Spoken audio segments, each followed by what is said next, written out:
ఒక 3 రోజుల కిందట హరీష్ రావు గారు ఒక ప్రెస్ మీట్ పెట్టినారు తెలంగాణ భవన్లో. ఏమని మాట్లాడినారు?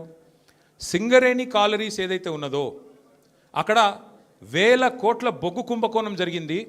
దానిలో ప్రధాన ముద్దాయి రేవంత్ రెడ్డి గారి బావమరిది సృజన్ రెడ్డి. ఆయన కింగ్ పిన్గా ఉంటూ ఈ అక్కరలేని సైట్ విజిట్ సర్టిఫికేషన్ భారతదేశంలో ఎక్కడ ఏ కోల్డ్ ఫీల్డ్లో లేదు. అదొక కండిషన్ పెట్టి, ఒక నిబంధన పెట్టి కాంట్రాక్టర్లను రింగు చేసి బెదిరించి ఫోన్ ద్వారా నేరుగా మాట్లాడి, నేను ముఖ్యమంత్రి బావమరిదిని మాట్లాడుతున్నా, మీరు టెండర్ వేయొద్దు, మీరు వేస్తా అని చెప్తే నేను సర్టిఫికెట్ ఇయనియా సింగరేణి నుంచి అని బెదిరిస్తున్నాడు. బెదిరించి ఈ మొత్తం స్కామ్ చేసింది రేవంత్ రెడ్డి గారి బావమరిది అని హరీష్ రావు గారు ఆధారాలతో సహా, ఎట్లా మా గవర్నమెంట్లో మైనస్ టెండర్లు పోతుండే, ఎట్లా కాంగ్రెస్ రాగానే ఈ నిబంధన పెట్టడం వల్ల +22% +14% టెండర్లు ఎట్లా పోతున్నాయి, ప్రజాధనం ఎట్లా కొల్లగొడుతున్నారు, సింగరేణితో ముఖ్యమంత్రి గారు ఎట్లా ఫుట్బాల్ ఆడుతున్నారు, సింగరేణి సంస్థని తన కామధేనువుగా ఎట్లా మార్చుకున్నారు, ఇవన్నీ వివరంగా చెప్పినారు. ఉదయం చెప్పంగానే సాయంత్రం వరకు మేము ఎదురు చూస్తూ ఉన్నాం. ఎవరన్నా ఒక మంత్రి, ఎవరన్నా ఒక బాధ్యుడు స్పందిస్తాడేమో. పోనీ కేంద్ర బొగ్గు శాఖ మంత్రి మన రాష్ట్రం నుంచే ఉన్నాడు కిషన్ రెడ్డి గారు, వారి ప్రభుత్వానికి కూడా సింగరేణిలో 49% వాటా ఉంది. కనీసం ఆయనన్నా, మరి కేంద్ర బొగ్గు మంత్రి కాబట్టి ఆయనన్నా స్పందిస్తాడేమో, ఈ దొంగలను పట్టుకుంటాడేమో. మోడీ గారు ఊకుకి అంటుంటారు కాంగ్రెస్ అంటేనే స్కామ్ గ్రేస్ అని, మరి మోడీ గారి ప్రభుత్వం ఏమైనా స్పందిస్తుందేమో అని చూసినాం. కానీ సాయంత్రం వరకు ఏం చేస్తారు? హరీష్ రావు గారికి సిట్ నోటీస్. అది అయిపోయింది, అదో డ్రామా ఒక రోజంతా నడిపినరు. హరీష్ రావు గారు లోపల పోయినరు, ఉల్టా క్వశ్చన్లు వాళ్ళనే అడిగిండు, వాళ్ళకి ఏం చెప్పాలన్నా తెలియలేదు, నీళ్ళు నమ్మలేనరు, అయిపోయింది. ఇప్పుడు మళ్ళా ఇక డైలీ సీరియల్, అదే సీరియల్ ఉంటుంది కార్తీక దీపం అని, అది మనసు మమత, ఆ టైప్లో మళ్ళీ ఈరోజు నాకు, రేపు ఎల్లుండి ఇంకొకరికి. ఇది ఒక టైంపాస్ ప్రోగ్రాం తప్ప ఇలా అయ్యేది ఏమీ లేదు, వచ్చేది ఏమీ లేదు.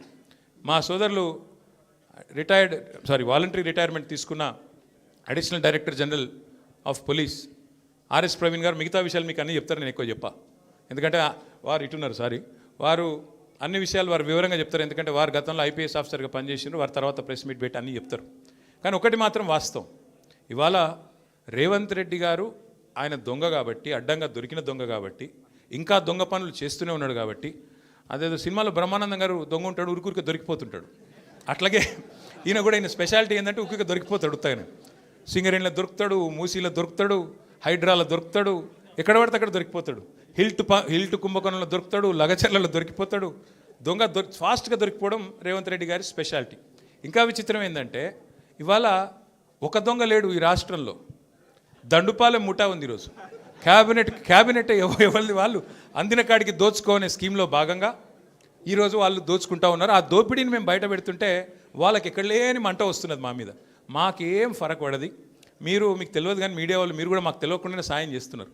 మీరేమనుకుంటారంటే ముఖ్యమంత్రి చెప్పిండు, మేము ఇట్లా ఒక కేసు నోటీసులు వచ్చినాయి, మరి వీళ్ళని ఏదో విచారిస్తున్నారు అని చెప్పి లోపల మేము పోగానే ప్లేట్ బ్రేకింగ్లు పెట్టి గుచ్చి అడుగుతుండ్రు అని మీరు పెడతారు. మాకేం బాధ లేదు, ఎందుకంటే 100 కోట్ల పబ్లిసిటీ మీరు ఫ్రీగా మాకు ఇస్తున్నారు, మాకేం బాధ లేదు. తప్పు చేసినోడు భయపడతాడు, తప్పు చేయనోళ్ళు ఎవరికి భయపడాడు. రేవంత్ రెడ్డి కాదు, వాని జేజమ్మకు కూడా భయపడే సమస్య లేదు. ముమ్మాటికి ఒకటి మాత్రం పక్కా, ఈ కేసు ఇంతటితో మేము వదిలిపెట్టాం. నా క్యారెక్టర్ అసాసినేషన్కి బాధ్యులైన రేవంత్ రెడ్డిని, ఆయన తొత్తులుగా పనిచేస్తున్న పోలీసులు కొంతమంది, అందరినీ కాదు, కొంతమంది పోలీసులు ఎవరైతే ఉన్నారో ఆయన తొత్తులుగా, ఆయన అడుగులకు మడుగులతో పనిచేస్తున్నారో వాళ్ళని నేను కూడా వదిలిపెట్టను. ఎందుకు వదిలిపెట్టను? ఎందుకంటే నా వ్యక్తిత్వం అననం చేస్తూ ఉన్నారు. లేని లింకులు అంటగట్టి, లేని రంకులు అంటగట్టి, నాకు ఇష్టం ఉన్నట్టు ఎవరెవరో యాక్టర్లకు లింకులు పెట్టి చిల్లర రాజకీయం ఏదైతే చేస్తున్నారో ఈ విషయంలో నేను మాత్రం వదిలిపెట్టను. మీరేదో ఇవాళ ముఖ్యమంత్రి హార్వర్డ్కి పోయిండు, ఆడ వచ్చిరాని ఇంగ్లీష్లో ఏం నేర్చుకుంటుండో ఏం తెచ్చిండో, కానీ ఆయన వచ్చే వరకు టైంపాస్ చేద్దాము అని చెప్పి మీరు డ్రామా చేస్తున్నారు, మాకు తెలుసు. ధారావాహికలాగా నడుపుతూ ఉన్నారు, మాకేం ఇబ్బంది లేదు. మీరు ఎన్నిసార్లు పిలిచినా వస్తాం, ఎందుకంటే చట్టాన్ని గౌరవించే పౌరులం, తప్పకుండా వస్తాం. మేము తప్పు చేయలేదన్న మాటనే చెప్తాము. మీరు ఎన్ని రకాల డైవర్షన్ గేమ్లు ఆడినా మేము మాత్రం అర్జునుడి కన్ను ఎట్లయితే ఆనాడు తన గురి మీదనే ఉండనో అట్లే మా గురి మొత్తం కూడా ఈ ప్రభుత్వ అసమర్థత మీద, మీ అవినీతి మీద, మీరు ప్రజలకిచ్చి ఎగ్గొడుతున్న హామీల మీద, యనుమల రేవంత్ రెడ్డి ఎగవేతల రేవంత్ రెడ్డికి ఎట్లా మారిపోయిండో అన్న దాని మీద 420 హామీలు ఇచ్చి ఇప్పటివరకు 4 హామీలు కూడా నెరవేర్చకుండా ఎట్లా ఈ లుచ్చా పనులు చేస్తున్నాడో వీటిని ఎండగడుతూనే ఉంటాం. 100% వదిలిపెట్టకుండా ప్రాణం పోయేదాకా పోరాడుతూనే ఉంటాం. ఎవరికి భయపడకుండా ఎవరికి తలవంచకుండా నిఖార్సైన తెలంగాణ బిడ్డలుగా కేసీఆర్ గారి సైనికులుగా కేసీఆర్ గారిని తిరిగి ముఖ్యమంత్రి చేసేదాకా మేమందరం కలిసికట్టుగా పనిచేస్తూ ఉంటామని చెప్పి తెలియజేస్తూ మీ అందరికీ కూడా సంఘీభావం చెప్పడానికి అరే ఆగురాబాయ్ సంఘీభావం చెప్పడానికి వచ్చిన ప్రతి ఒక్కరికి మళ్ళొకసారి ధన్యవాదాలు తెలియజేస్తూ మిగతా విషయాలు వాళ్ళు నన్నేం అడిగినరు నేను వాళ్ళనేం అడిగినా అవన్నీ సాయంత్రం మిగతా విషయాలు మాట్లాడుకుందాం. Thank you.